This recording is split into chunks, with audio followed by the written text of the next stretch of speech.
Hello everyone. Myself Shrikant Viraganti, studying early childhood education in Victoria University, Melbourne. And today I'm here to present my assessment task 1 presentation for professional practice 3, and it is all about my reflection of an interview.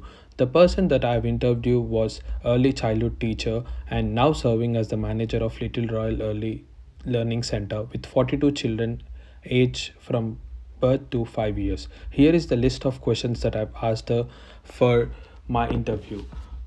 The questions are: what is your image of the teacher? What are all the jobs you do in your role? How do you support your community as a manager? How do you see your role as an administrator in an early childhood setting? Some examples of inclusion practices that you follow as a teacher. How do you treat children with equity or equality?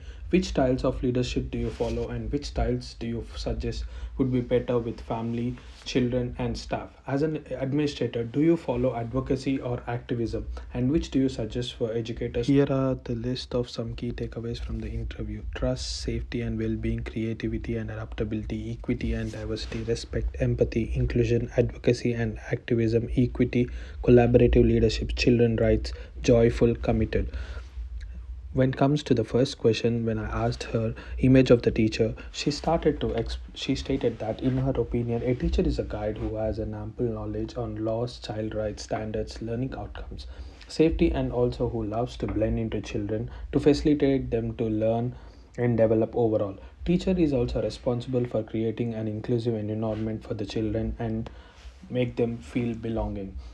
Coming to jobs as a manager, maintaining the ratio, ensuring safety and quality standards always maintained, regular meetings with family educators and taking their feedback, ensuring resources are being enough, checking weekly plans and monthly plans for all the rooms and giving feedback, ensuring all the employees hold active documents like working with children check, reporting, food safety and first aid.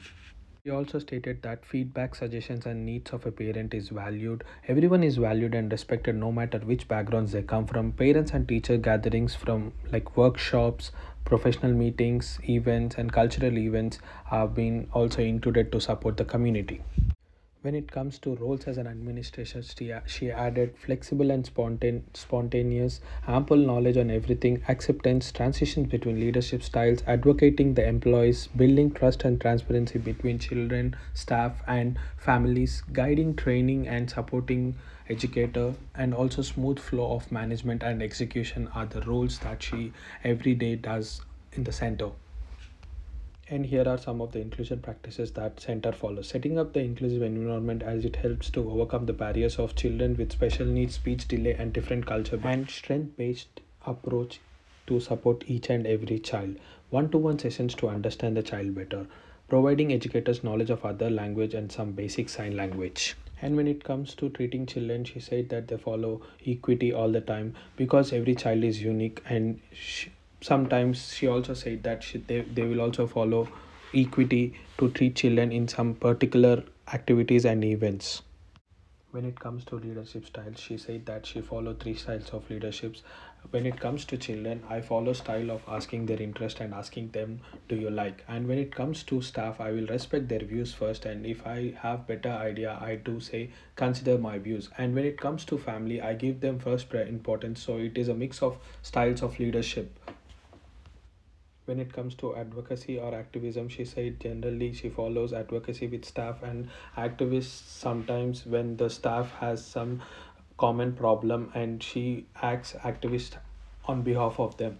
And she also suggests her staff to be an activist in changing the routines, plans, etc.